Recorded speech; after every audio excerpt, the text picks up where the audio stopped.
This puck right here, there's a pry hole right there, you can see. Just stick your screwdriver up in there, pry it off.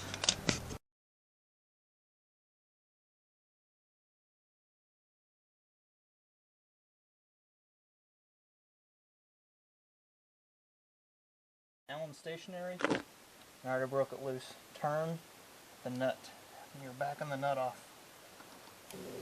After you back thread that out of there, then the next step is to remove the cover. The book also says you're supposed to remove the clutch line. With those fasteners removed, now there are actually two pieces here.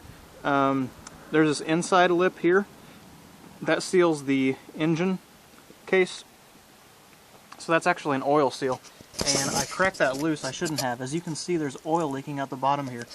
If you don't crack that loose, if you take a small pry tool, for example an Allen key, example of using tools for the proper function, take a small tool and pry in between the clutch line and this tang right here, you can actually just break the outer diaphragm loose. That's the only thing you need to break loose. That's the clutch diaphragm. We're going to just work this diaphragm off of here. This is a vacuum diaphragm, so you want to be careful with this guy. Oh, now that this cover is off, so this is what we're going to be replacing, this aluminum cylinder right here. And there's a circlip right here. I'll get my snap ring pliers out and get now I got that circlip out of there. Kind of a pain in the neck as circlips tend to be. It says you're supposed to push this out using even pressure. So I'm going to try to get a big socket and push it out with a great big socket. Socket's about right. Yeah, it's moving. Good grief. So here's the inside. This is, oh yeah. Alright, so you can see this is the cylinder.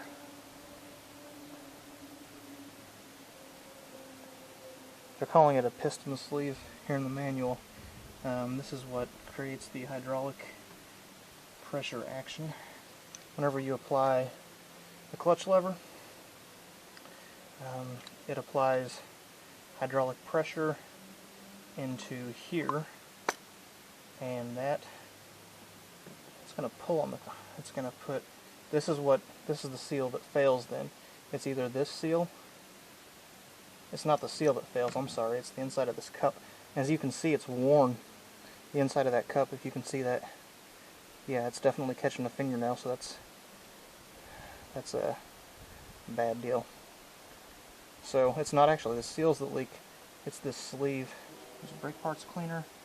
I cleaned out the inside of the cylinder bores in here, and there's some .4 in here, which is good because that part is going to be soaked in, it's going to be surrounded in .4 anyway. And you want to put a little bit of .4 on these seals right here. Genuine HD, that's what you want. This shit's nasty, I hate it. But it does its job. So I'm going to lube up those seals with .4 before I put this together. Alright, getting this new piston cup seated in here, it is a pain in the neck. And the way that I ended up getting it to work, it requires a lot of pressure, and it has to be even pressure. As this cylinder sleeve slides up inside of the machine case here, it's a very tight clearance, so if this thing gets cocked a little bit at all, it's you're taking a chance of scarring up the aluminum, and it's definitely not going to get seated. What I did, I took a 2x8 here and set the old sleeve down. I lined up the new one, and again, see if you can maybe see that notch right there that has to be lined up. Lined up that notch, set it all down like this, and just took both hands and just pressed the hell out of this thing. Finally got it to seat. So now that this is seated, my next step is to put the circlip back in, and after that, then I'll reinstall this cover, torque it following the torque sequence. The thing about these circlips, you want to make sure they're fully seated down on the bores. One way to do that, take a screwdriver and at an angle, press like that. And that is seated, it's not moving any, so.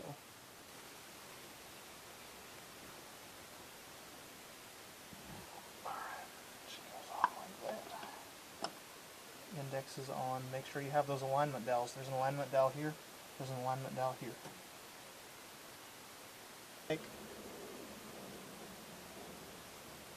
I don't have a torque wrench. I'm going to use my calibrated elbow, which is the wrong answer, but you know what? I don't have the proper tools here, so I got to work with what I got. Alright, and I'm going to tighten all these up little by little. The torque pattern is 1, 2, 3, and working in a circle. 4, 5, 6, 7, 8, 9.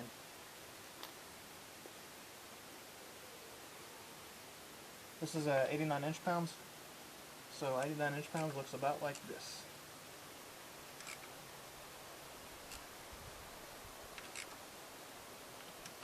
If you're curious what that feels like, you'll work at a Harley shop for a few years and you'll get the feel for what different torques. I'm sorry.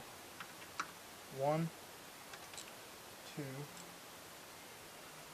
3, 4, 5, 6, 7, 8, 9.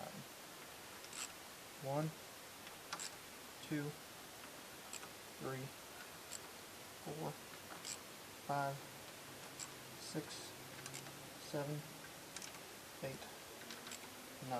Alright. So now she's all torqued up. Reinstall Mr. Brake line here. Install the spring. Install the new piston.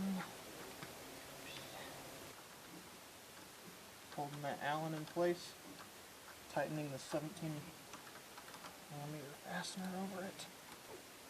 Using our improvised tool here.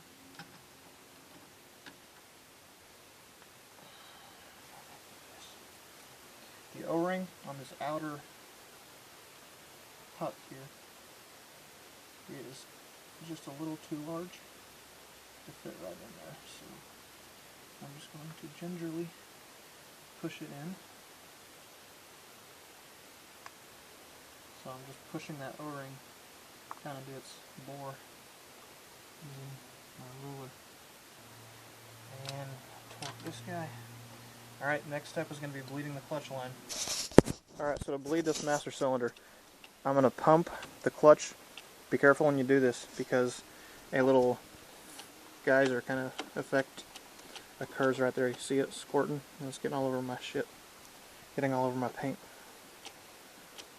You're going to pump that. That forces fluid down into the line. And you can see after you squeeze, you get that geyser effect. That's the overpressure pushing back up into the fluid reservoir. Hold, and then break this open, and that'll let the air out. Then close the bleeder valve back, and then you can let off of the clutch lever. And you don't want to get dot 4 on your paint or plastic because dot 4 is very corrosive and it will eat away at the paint and the plastic. So you don't want to do that. You don't want to do what I just did. Alright, so I've been doing this for a minute. Just pumping that clutch up, hold it in, break the bleeder valve open, air and fluid are going to spurt out, close it back real quick, then let off the clutch lever. Alright, and I've gone through almost a whole master cylinder, about 3/4 of a master cylinder's worth. So that stuff's pretty gray. I'm going to go ahead and pump all of that gray stuff out of there. And I'm going to have all new fluid in there. This is how you purge and refill your... This is how you purge your brake. So I'm pumping the clutch, hold the clutch lever in, break that bleeder valve open and close it back. That'll purge out the air. You're also going to spit some fluid out. Alright, so I now have it bled. I'm no longer getting air coming out of the line. It's just solid fluid. And you can see the majority of the gray dot 4, which is the old contaminated dot 4, is gone, and it's mostly this clear dot 4 now. You can see all the way to the bottom of the master cylinder. And I'm going to verify that this master cylinder is full. It's supposed to be, I think it's like a 1/4 to an 1/8 inch from the top. Make sure your gasket is not, it's got an accordion effect, so as your fluid gets low, you don't get air bubbles in there. But make sure that accordion is all smashed up flat. Put your gasket back on there. Clean the gasket surface. Alright, reinstall your 2 screws, and now your clutch is good to go. Alright, so since we just had dot 4 all over these painted surfaces, I used some Harley-Davidson Quick Wash. You can use whatever cleaner you want to use. Make sure you get all the dot 4 and oil off. I'm going to let this sit for a minute. I'll rinse it off, clean it up. I'm going to take it for a test ride and verify that that weep hole right here is not leaking again. Also, that this gasket surface back here is not leaking again.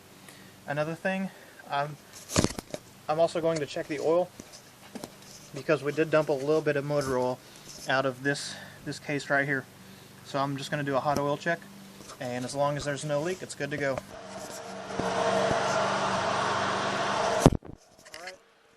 Kind of hard to see, but I just did a test ride on the bike and got on the throttle really hard so I could make sure that clutch adjustment nut was not going to come loose and didn't have any issues. So we'll see when I take it out to the track.